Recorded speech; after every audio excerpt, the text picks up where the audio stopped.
एका बाळाची आई झाल्यानंतर कळालं की आमच्या आईची मेहंदी एवढी सिंपल का होती. तर नमस्कार म्हणते, welcome back to my YouTube channel. आज आहे संक्रांत आणि सकाळी नाश्त्यामध्ये मी थालीपीठ बनवलं होतं मुगाच्या डाळीचं. खूप टेस्टी झालं होतं. त्याच्यानंतर मग जे वाण होतं ते चिरायचं होतं.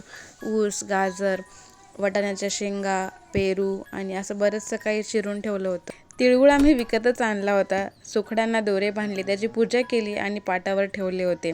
त्यानंतर मग जे वाणाचं साहित्य होतं ते सगळं व्यवस्थित ठेवलं.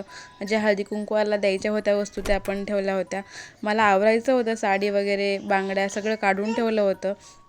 मी साडी घालून रेडी झाले आणि छान छान थोडे फोटोज काढले. मंदिरामध्ये गेलो, तिथे पूजा केली, वाण दिलं आणि घरी आल्यावर बाळाची मस्ती तर सुरूच होती.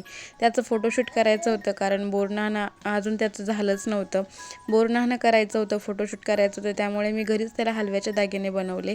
हलवा चिटकला नव्हता बरोबर, म्हणून मी थर्माकोलचे बॉल यूज केले आणि त्याच्यापासून दागिने बनवले होते आणि त्याचे फोटोज खूप छान आले. तुम्हाला कसे वाटले नक्की सांगा. व्हिडिओ आवडला असेल तर लाईक, शेअर, सबस्क्राईब. पुन्हा भेटूया नेक्स्ट व्हिडिओमध्ये. Happy Makar Sankranti. Bye bye.